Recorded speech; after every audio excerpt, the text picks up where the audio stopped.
All right, guys, I guess we can go ahead and get started. This is episode 2 of the Fusion Academy Buckhead video podcast. And episode 2, we have Rachael Barron. But before we get into that, I want to introduce my co-host. I'm the head of school, Robert, Fusion Academy Buckhead. This is my co-host, Bailey. She's our director of outreach. And we're so excited because this is our first live show. And the guest that we have today, Rachael, is the founder of Effective Students, and she'll talk more about how she started this program. And I just want to say Rachael has also been a friend and a partner in changing this community. I know we met maybe in 2020, and you have been growing along with Fusion Academy Buckhead with what you're offering around executive functioning. And I know today we want to talk more about how we can add value to our families, which all of our episodes will be catered to. But Rachael, let's start and jump off and talk about how you started Effective Students and where you guys are going and where you guys are coming from. Thanks for the introduction, Robert, and I'm so glad to be here. Gosh, that's a great question. So I had the idea of Effective Students about 10 years ago, maybe even 11 years ago. And I was working as an educational advocate and noticed that there were a lot of kids who were struggling with how to do school, right? How do you approach organization? How do you follow through with directions that are given auditorially, right? How do you become independent there? And so I started working with students and came up with a process that I can teach them so that they could eventually become independent with that. And I could work myself out of a job. The funny part about this, is necessity is the mother of invention. And I had some great material from home where I could practice these skills because I have three young men. They're now young men, but I also had the opportunity to practice these methodologies on them, and they yielded some good results. So we've been at this professionally for about 8.5 years, working with kids that have all gone on to college and grad school, right? But now have a sense of independence and autonomy and confidence with how they manage their academics.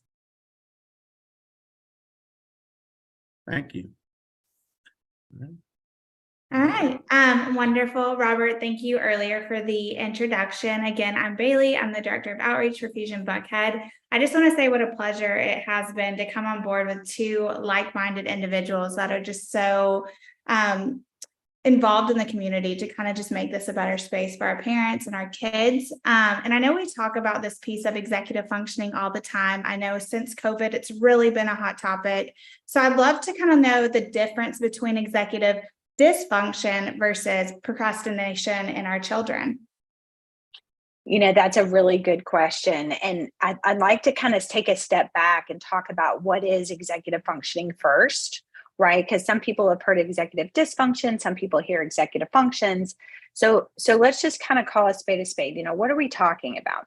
It's a set of processes that are neurological that enable you to evaluate your resources, make a plan, and follow through. Okay. They're neurologically based skills, but it's an umbrella term, meaning there's lots of skills under that umbrella. Okay, I'll have a visual for you on that in just a minute. So there's some good news and bad news about executive function skills. First of all, these happen in the prefrontal cortex of the brain, which is great. However, these skills develop between the ages of 13 and 25. That's the bad news. So a lot of times kids are running into challenges in that time and space because they're expected to do something that they don't actually have the skills to do. But you and I know that that's what makes us better. Is if we play tennis against someone who's better than we are, it's going to make us a better player. If we are challenged by something, it can also help us raise the stakes in our skills, provided it doesn't become overwhelming and discouraging. So it has to be that just right challenge that we talk about in developing those skills. So now that I've defined it sort of, and I've actually given you bad news, maybe I should give you some good news. The good news is that executive functions are skills that can be built like a muscle, right? So with deliberate practice and instruction, kids can get better at this, just like adults can get better at this. So I know, Bailey, I didn't answer your question. I'll come back to the visual in a minute. What's the difference between executive dysfunction and procrastination? Well, procrastination is deliberate, right? So we would call that a behavior, right? And there's a feeling probably behind that. They don't know how to, is more of executive dysfunction. They choose not to, is a little bit behind procrastination. But let's talk about what's the feeling behind that. It can be anxiety. It can be fear of failure. It could be perfectionism. So there's lots of things. It could be avoiding criticism. There are a lot of feelings that can lead to procrastination. When we talk about executive dysfunction, we're talking about an actual skill deficit. They don't know how to get started. They don't know how to read the directions and interpret that into a step-by-step plan, right? They may not have an awareness of time in the way that they can balance it. So that's kind of when we look at those, we want to treat a skill deficit with instruction, and we want to treat a behavior as a behavior, but not confuse the two. Does that make sense? Perfect sense. And the analogy to the gym and a muscle is just so relevant. I feel like for people who don't really understand executive functioning, or like we talked about, all the terms that kind of go along with that relatability of like building a muscle, but being uncomfortable to kind of take your health to a next step is just so accessible and understanding to all populations, I think. So I love the idea of the procrastination versus the dysfunction, the feelings within. I just think it hits close to home for a lot of us. So thank you. Good.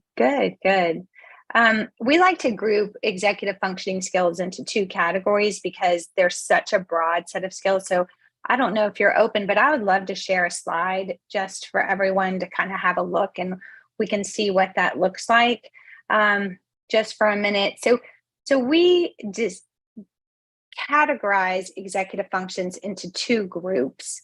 One are academic management skills, and the other are social emotional skills. Can everybody see my screen? All right, good. All right, so why do we talk about it like this? These are between 9 and 12 distinguished skills that we expect kids to be able to develop, right? I don't know about you guys, but I can't change 9 to 12 things at once. I need to focus on a few things at a time, right? So we like to know that academic management skills, what you see in the Navy there, right, are really about how do we approach education and what are some of the hindrances that a kid might experience or a student might experience that kind of trips them up, right? And then on the right-hand side, equally as important, and you probably heard this talked about a lot in schools for anybody listening today, social emotional skills, right? And we all know that these are really long-term indicators of success, right? When kids who have these skills, and they're glaring when they don't. But what most people don't realize is they all live under that executive functioning umbrella.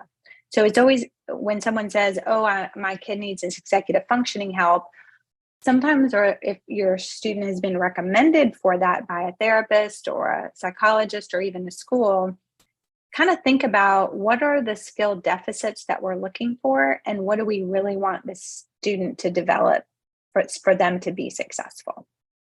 Does that make sense?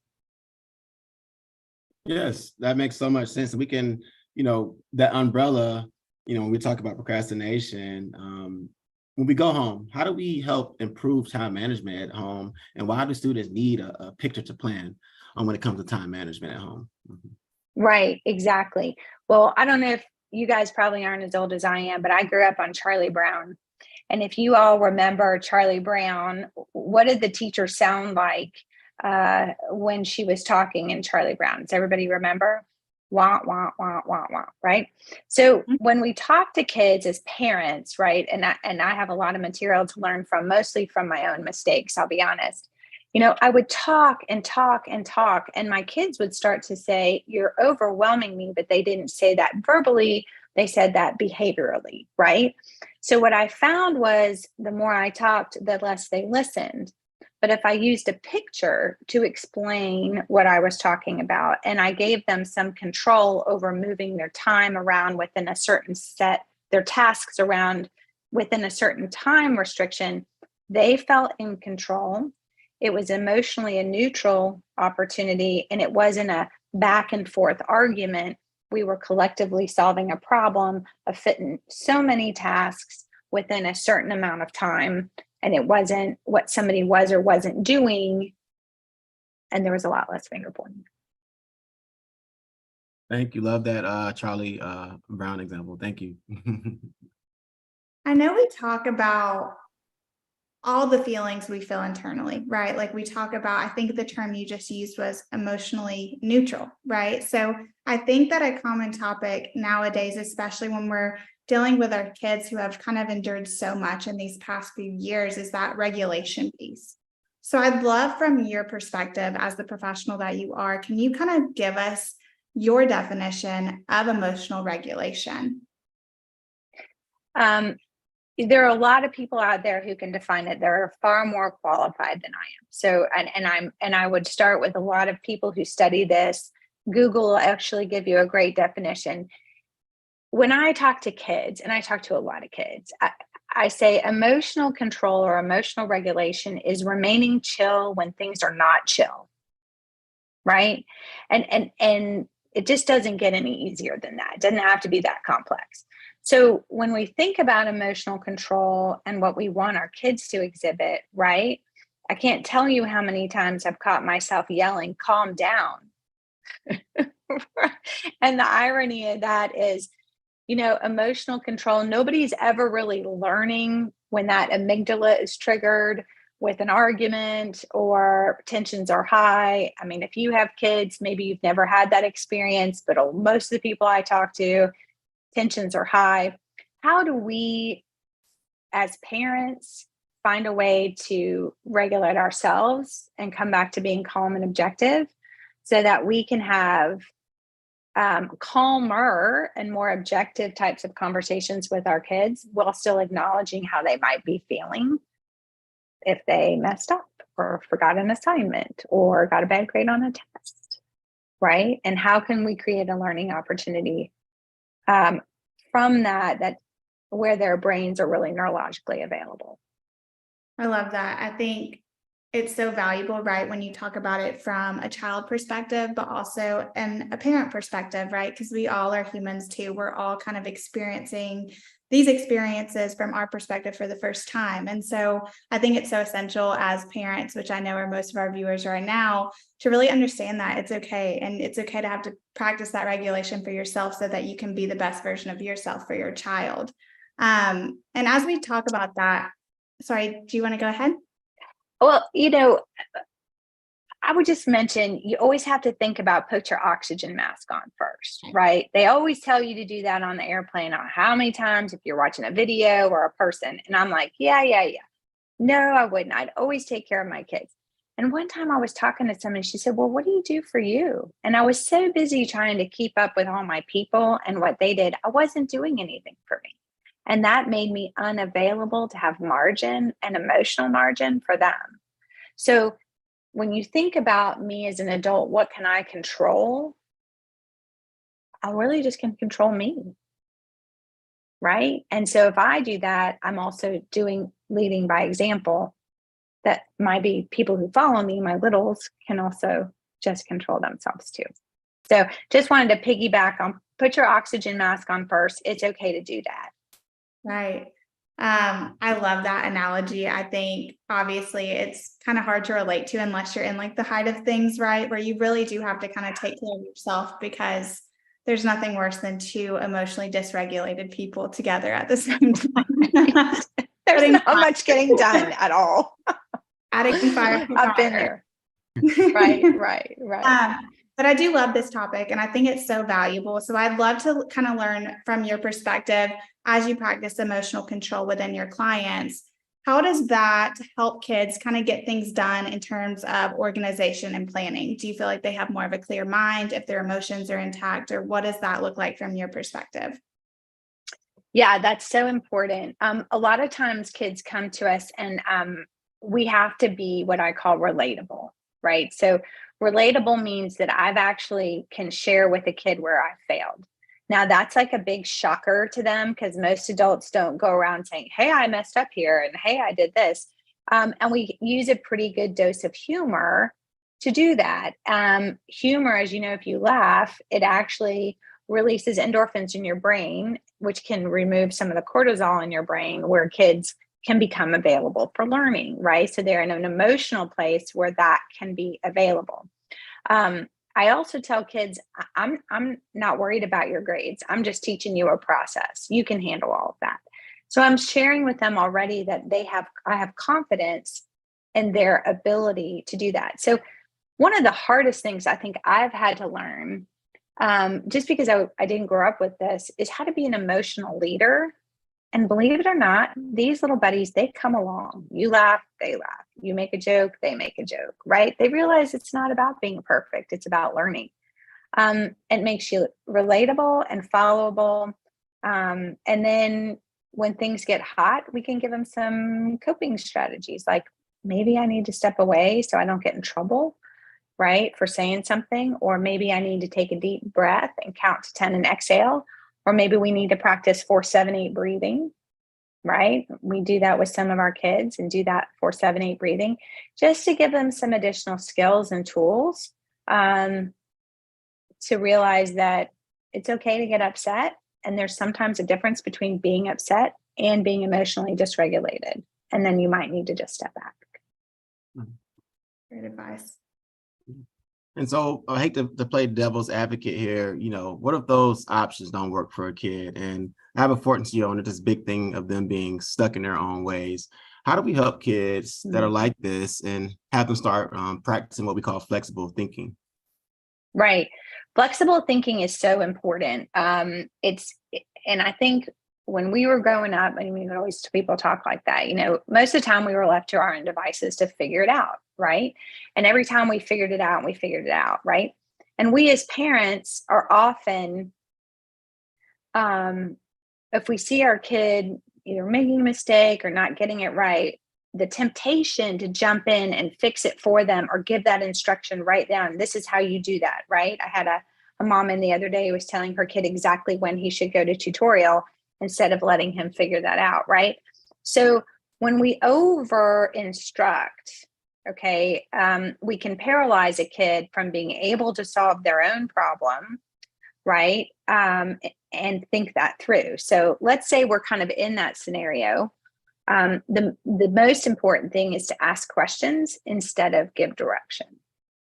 Okay. So I would say, wow, that's a really interesting way to solve that problem. That's a great idea. You need to come up with 2 more. And I'll say, no, I already got my answer. I'm going to say, no, we have to have an assortment of 3. And then we talk through the pros and cons of each one. And then you can pick whichever one you want, if it's legit, right? So we make sort of a joke.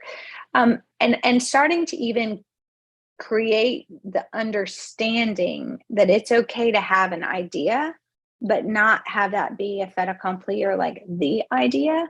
It's one of several that we can hold concurrently and then choose, right? So giving them that option and control creates dialogue, creates some modeling. I mean, you could yell back at your mom. It's possible. You might have already done that before. You also might not get the outcome you want.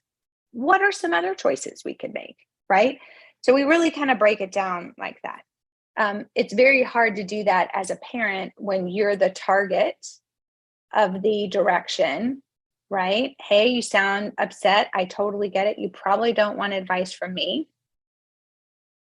Welcome to being a teenager. I love how you're becoming independent. Stop telling me what you like about me, right? So, but keeping it light. Hopefully that answered your question, Robert. Yes, it does. I never thought about that. I'm thinking as a parent myself, besides the head of school, of giving those options and, modeling for them how you can look at various options, not just one. So I love that advice. Thank you. Mm-hmm. Yeah, great question. I know flexible thinking is just such a skill that, again, like we said, you can learn, you can foster that as you come into adulthood, something that all of us, again, need to practice on a day-to-day. I love the options, and I want to kind of give a different perspective, I guess, on flexible thinking. I know we talk about the family dynamics prior, but I kind of want to shift gears a little bit, if you guys don't mind. We know the pressures that are put on our kids now. Whether it's testing, whether it's what does post-secondary life look like, all of these pressures that, have been exacerbated over years.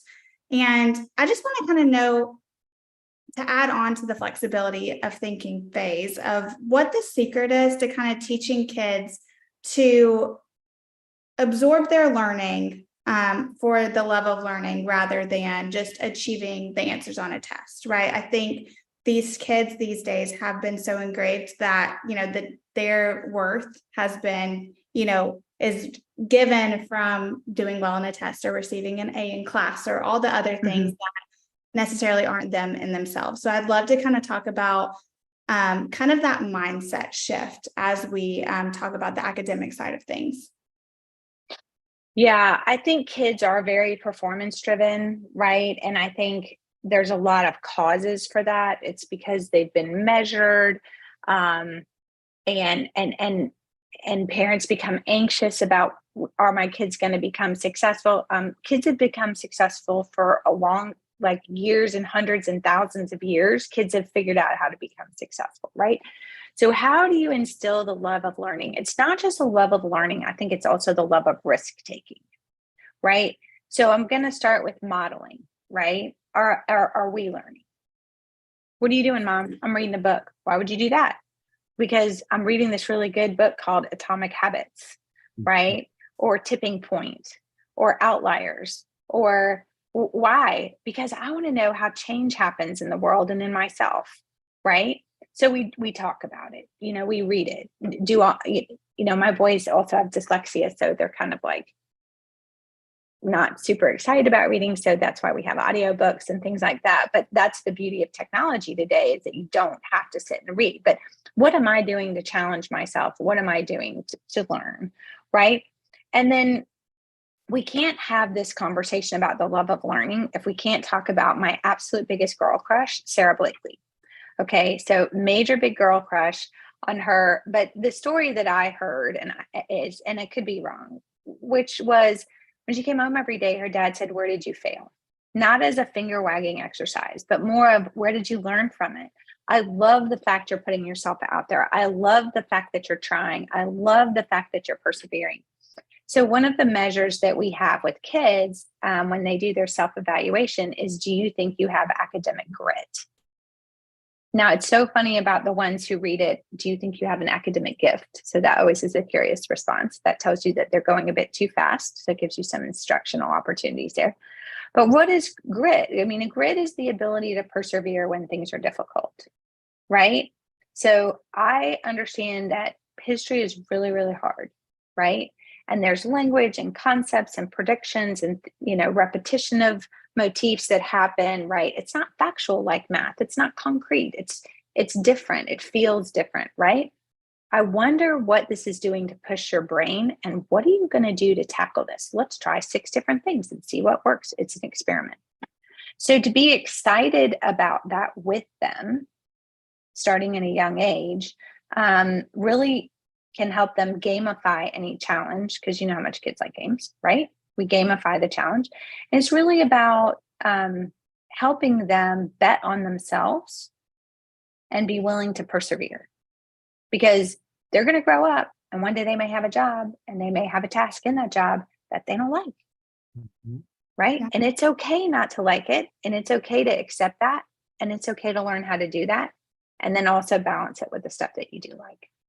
God, I love that. I feel like that's so valuable in any kind of avenue, but I'd love to kind of tackle on, because I feel like you gave some great kind of study skills in a sense when you were kind of listing out the way you approach things. So I'd love to know more study skills, again, to absorb the learning that you kind of present to students and not worry about the final result, to just be in the moment. Right. And so learning study skills is a game of approximations. And what I mean by that is that you can turn the dial and turn the dial and turn the dial and turn the dial. And it may take some trial and error. And maybe you'll get it 100% of the time, and maybe right away, and maybe you don't, right? And so it really depends on the learner. So that process is more valuable than the outcomes, because if you really run the process, the outcomes will take care of themselves. So our definition of studying is actually defined in our curriculum, like it is very clearly defined, because most of the time when you ask kids what is studying, they'll say it's reviewing, but that's not really what studying is, right? So if we can encourage students to become curious about what they don't know, they actually will have taken a baseline on what they don't know and what they do know, and they can focus their attention on what they don't know. Now, that's a metacognitive skill. And as you know, metacognition is part of executive functioning. So that is part of becoming curious about what you don't know. And that can look like an impediment, right? So if you have a study guide, you got to figure out what you know and you don't know, right? What you don't know is an impediment to you becoming successful. Well, if you can recognize that, you can recognize an impediment to being a good employee, an impediment to making that next sale. If you're a salesperson, impediment, right? If you can see what those hindrances are, you're going to be better equipped to tackle them. And then, of course, I do more reading. There's a book called Make It Stick behind me, actually, that I use. And it really talks about the value of practice effect. And you couple that with outliers, and you kind of lay a foundation of what it takes to become successful, and what they're willing to do that. I love that. Highlighting the books for all you parents listening out there. Pick them up at your local library, audiobook, things. Right, And, exactly.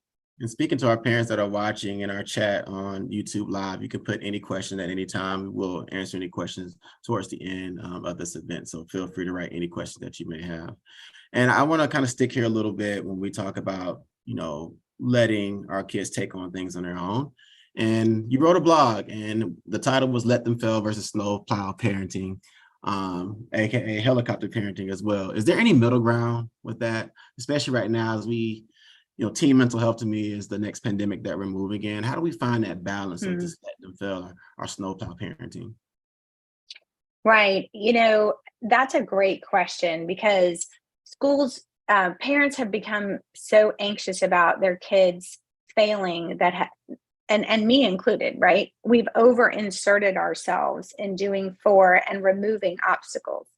But what we do, just kind of what I talked about, those obstacles are instrumental in them building greater capacity to overcome real obstacles in the real world, right? That really could potentially impede them. So we don't want to steal an opportunity for them to build a rep, right? I can't lift weights for my kid. He's got to lift the weights. But I also can't drop him off at the gym without any instruction, right? So, which becomes the let them fail, you figure it out. Executive functioning skill deficits are real. Okay, they're real. They affect people with ADHD. They affect other people who don't have ADHD, but predominantly those who do, right? If we fail too many times, it's really easy to get discouraged, right? So good executive functioning instruction, the opportunity to practice it, is a ramp that can lead to success, right? But we have to let them pedal up that ramp, but we have to actually provide the scaffolding and ramp and the opportunities to persevere and the opportunities to have it just sloped enough that it's building our skill, but not completely vertical where we just fall constantly and then eventually quit trying. So when I think about our practice, I think, what do we need to do to be a ramp for a kid to be able to elevate him or herself? But then you think about, what does a 10-year-old use a ramp for? 10-year-old uses a ramp to launch themselves off their bike, right? So it can be sort of dangerous. How can we get them to really launch themselves, right, in that trajectory? If we can turn that dial, there's no end to what they can accomplish. So I think it's a well-asked question, because parents are stuck. Do I do it for them? Do I leave them completely alone? And so I often say, what are your resources, right? How do you want to implement them? And how do you want to be held accountable? Right. And at what point are you going to ask for help? And it's okay to ask for help. I totally agree with that. And just as being a parent myself, and the parents that we have here at Fusion Academy Buckhead, just being vulnerable with the students as well and letting them know this is a struggle area for me. That has really worked as a head of school, as a parent, and letting them know, I'm trying something new myself, Chase. I can't keep Yeah. remind you. So I'm going to let you fail. I'm going to be there for you, but you have to learn because I won't always be there with you when you do fail as you get older. Being vulnerable. Interesting you say that. So one of the first students that I had, college students that I have, because we do see kids in college, he came for executive function coaching. Parents required that he set up his first appointment, went to Georgia Tech, smart kid, really smart kid. And I said, why are you here? And he said, I got fired by my hairdresser. And I said, why? And he said, because I no-showed one too many times.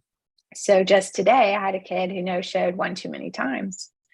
And he's on his own. Now, of course, how we handle that internally, there's a bit of a handoff.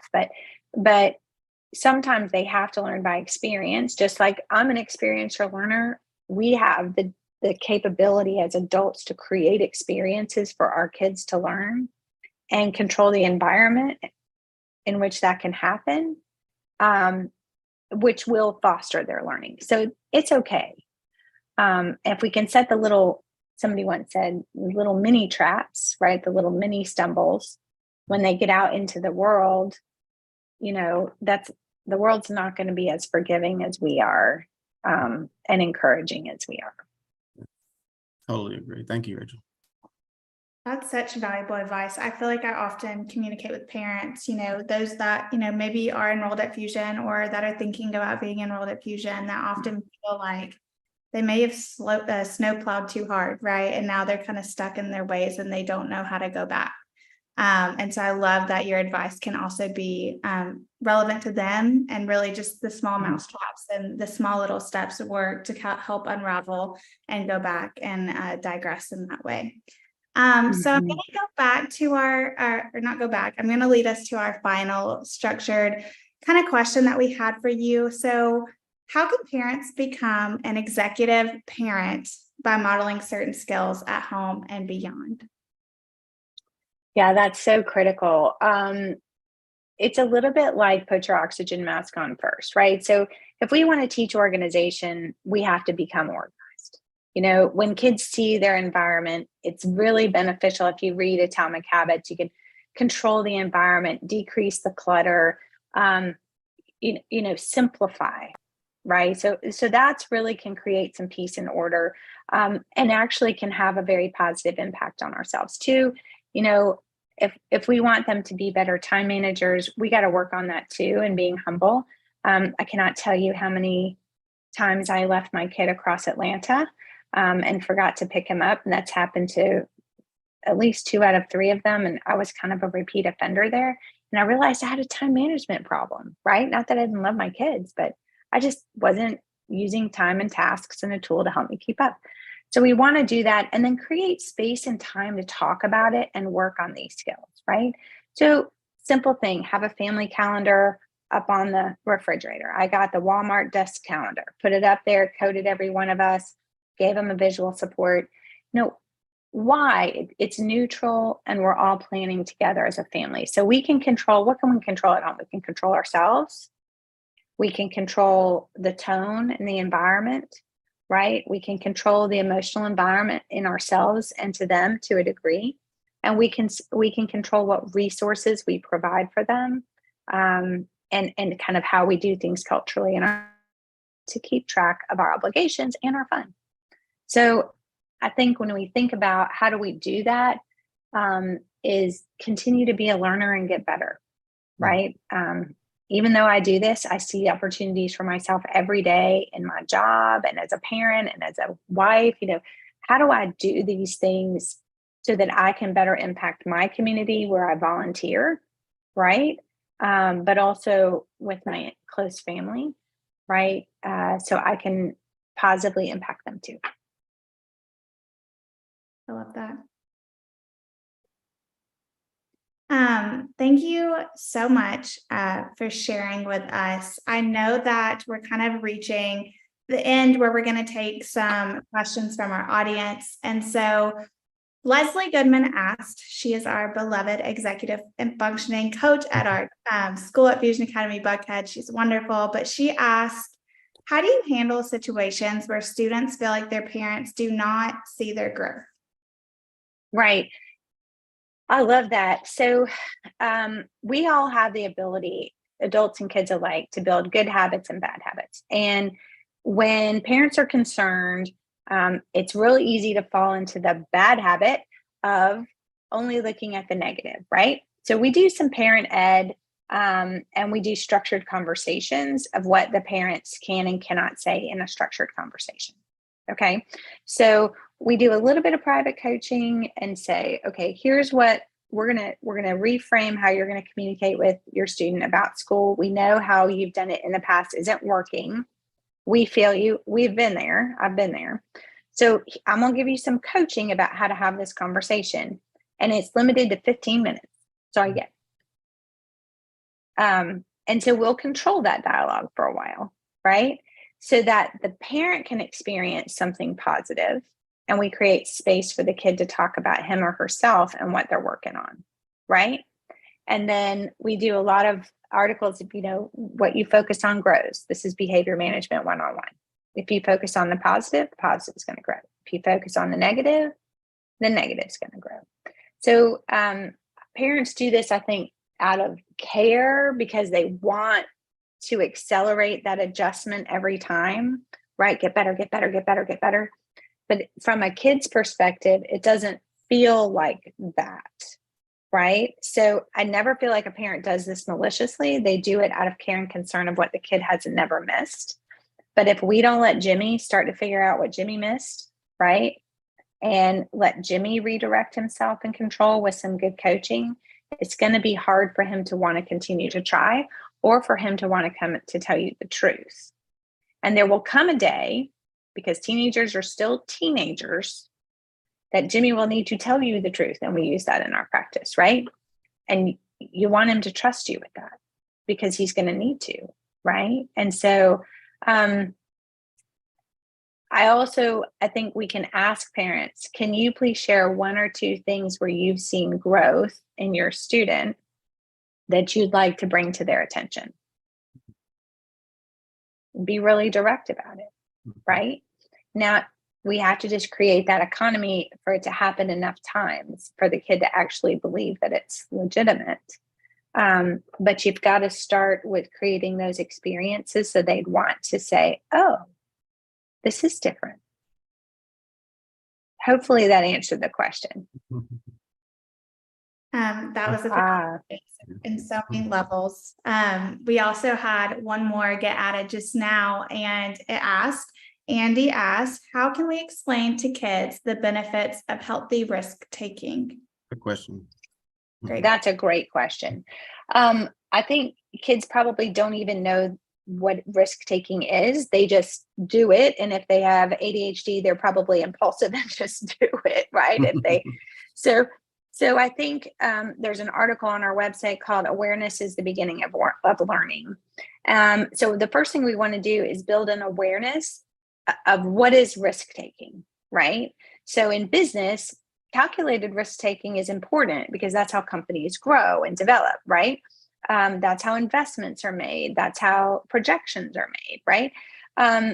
But there is healthy risk taking and unhealthy risk taking. And so having some, first of all, awareness that this term exists, and then not differently than executive functioning, has two categories, right?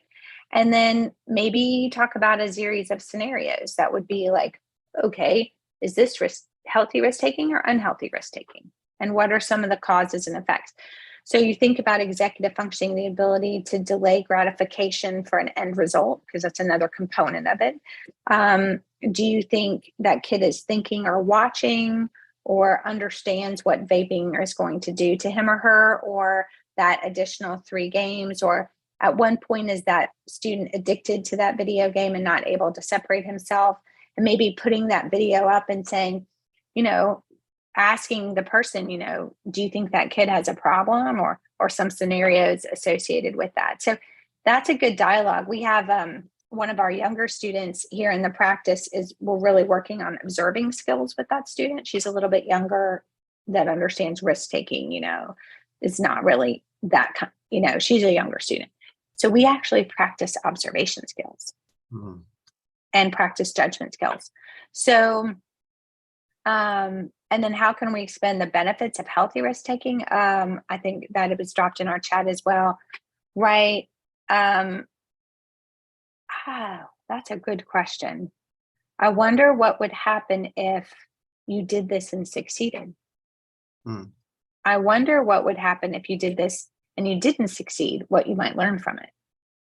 So rather than using the language, you did this and failed, but you didn't succeed, but what could you learn from it? Because I see those as two sides of the same coin, but you still got a coin, right? You still got something of value. And then maybe use some examples. So we are a big work outside family. Y'all might agree with this, you might not.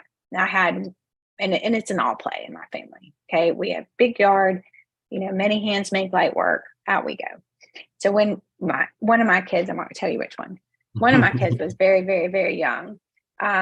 He just didn't want to do work. He just wanted to play. He's really good player. He plays lots of things. He just loves to play.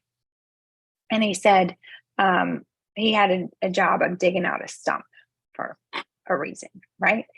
And so I started to feel bad because I'd given him this pickaxe, that he's wielding all over the place. And I said, all right, I feel sorry for you. I'm going to take it away from you. And he was like, you are not taking this away from me. I'm getting this stump out until it takes me till the sun goes down. And I said, okay. And I realized at that moment that he had gotten so irritated at that stump that he was not going to let that stump. And I just let it unfold. And I let that experience just speak for itself. And I said, well, now I know you can do stumps. And he was like, oh, but he was so proud of himself. So sometimes we can overpraise our kids because we're trying to build their confidence, but real confidence comes from doing and learning that they can do without being told, see, you can do it. You can just go, well, look at that. Just walk away. So to let the experience speak for itself. So maybe that's too much information or in a story, but that's how our family did it. Well, I just want to add, that's special that you're saying that. I was just reading something from Gallup about the 4 needs of a follower. And of course, this is employee stuff as a leader running a business, but I think our kids are also followers, and those 4 needs were compassion, trust, stability, and that last one is big for our Gen Zs who've been through a lot, is hope. And I think what you just explained there is giving them hope that they can change for the future. So thank you for sharing that. Absolutely. Kids are amazing. They are. They can do so many things and they're just awesome. It just takes a while for them to develop. Thank you. Thank you for answering those questions. And thank you to our viewers that were willing to ask them. I think it added such value to the conversation. So thank you so much. So Rachel, we're now going to move on to something that we will be doing. I'm going to cut my lights on for this, and my lights kind of went out here. So this is our final 5. You've probably seen this in a lot of podcasts. I love watching Jay Shetty. He does this final 5. And here's the trick. You can only give 1 sentence for each question. Oh, all right? Only 1 sentence. Try your best. And I'm going to change it up a little bit based off your responses already. Question number 1. You ready? I hope so. Okay. All right. And Bailey, for this one, you can help me kind of type it in the Zoom chat. So what do you value now that you did not used to value? In terms Relationship. of a parent, a leader of your new organization here, what do you value now that you did not used to value? Relationships with my kids and being intentional about building the opportunity for us to build those together. Nice. Love the 1 sentence. I mean, I was trying, I couldn't elaborate. So I was just like, I could say more, but I'm not going to say. Yeah, 1 sentence. Question 2. If you could create any law that everyone in the world had to follow, what would it be? Any law. And everybody had to follow Rachel's new law.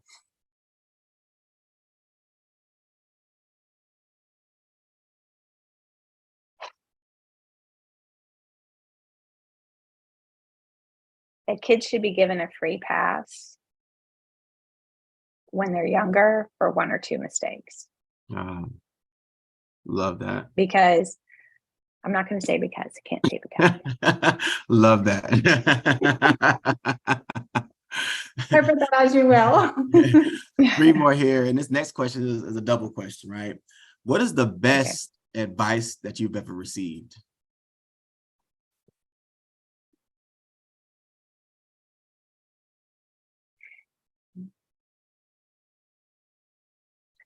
The best advice I've ever received is, this is going to sound strange, but trust your gut. Mm-hmm. Trust your gut as a parent. Trust your gut as a leader. Trust your gut if you have a skill deficit. Trust your gut to get help if you need it. Trust your gut to be able to make a change if your kid's a unique learner and his or her educational environment isn't working. And be courageous enough to act on it. We can make that a run-on sentence, but yes, trust your gut. Okay. Trust your gut. Two more. So what's the worst advice you've ever received? I was afraid you were going to go there. The worst advice you've ever received.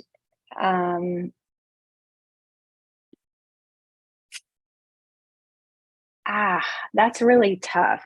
I think the world fills us with a lot of advice that everybody does it. And in order to belong, you've got to be able to do what everybody else does. But the beauty of our country is that we are all different for a reason. And it's okay to take a different path, because where you end up in middle school or high school is not where you end up. So some of you say, if you're in the rat race, you're still a rat, right? So it's okay to walk to your beat of your own drum, and that's what makes it beautiful. So the worst advice is that you have to conform or be part of a group, whether you're an adult or a kid, because you don't. If that doesn't fit you, it's okay to just take some time to figure out where you fit. Yeah, love that. I completely agree with you. And it kind of connects to this last and big question that we're probably going to ask everybody. And I love asking this question. I probably asked this question to you when I first met you. But if you had to do it all over again, let's get in the time machine. And when you founded Effective Students, right? What would you do differently if you had to do it all over again, finding your organization? Wow. Well, I'm an experiential learner, so I'm not sure I would do a whole lot differently. I think I probably, every experience that I've had, every success and every failure and every setback has taught me something. So I think what I would do is be more intentional about learning, if that's at all possible, to say, like, how can I do this better? And make sure that I had a sounding board around me that was neutral, that could give me feedback, and realize that I needed instruction and leadership, that it's okay to need that and become a great leader. And I've got a long way to go in that, but knowing that I think that's important. And then if you have a dream, go get it. You know, I started mine later, you know, my kids were nearly grown, but everybody out there's got this little dream. Like, go get it, try it. Why not? So Love that. Love I don't that. know if I do anything different, but just persevere, you know, give it a ride. And so I don't know if I do anything different, but to learn from every opportunity. Love that. There's no right or wrong answer. And I love the answer that you wouldn't do anything differently. Thank you. So that's our final 5. And Bailey, let's talk about where we can find more information out.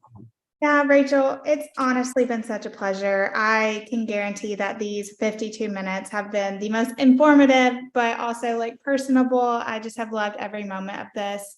So I just want to thank you for joining us today. And we'd love to kind of share with our viewers how they can find out more about Effective Students. Absolutely. Bailey, it's just been a joy to be here. And I appreciate the partnership with Fusion. And it's always good to see y'all again. So thank you for having me. This is our website. There's lots and lots of resources on here about how to get help, but also really how to just become better informed.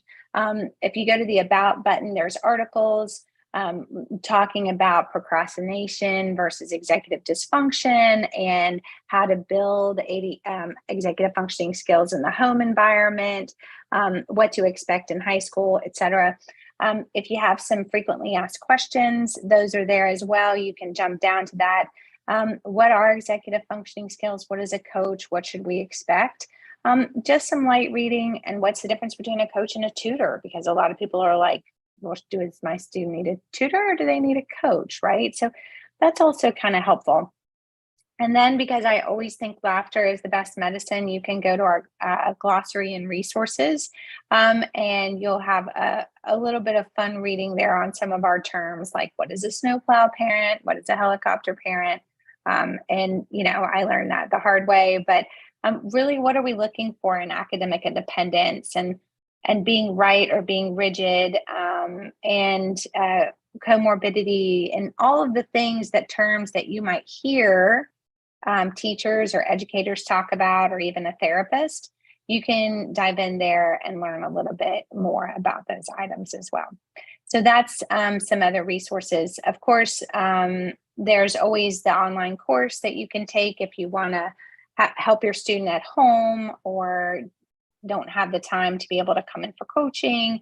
You can set up coaching appointments one-on-one. We have teams that work with students all across the city, even internationally, workshops as well that you can go to. This is our online course that you can sign up for, and there are instructional videos and materials and a workbook that students can download and use as well. There's a workshop coming up in January for kids.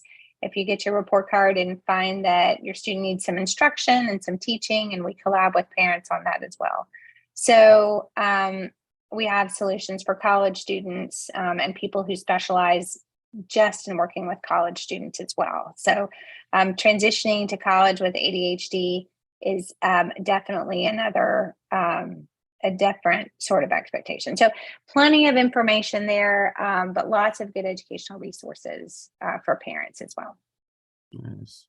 Well, Rachel, I'll definitely be diving in. I did not know you had the online course. You've definitely grown since the last time I met you. I know you showed me when you first started it, and I was just amazed about what you were doing, and to see it come, real life right now, and success you're having, changing families' lives. I look forward to continue working with you and your amazing program. Thank you for joining us. Well, it's been my pleasure being here. You guys have been wonderful, and everybody have a great evening. Thank you again, Robert and Bailey. You're welcome. Well, guys, thank you for joining us. Hopefully we're not on for too long. We try to keep it underneath an hour, but we'll be having episode 3 coming soon, and that'll be in December. But thank you guys for joining us for our monthly podcast. Have a great night.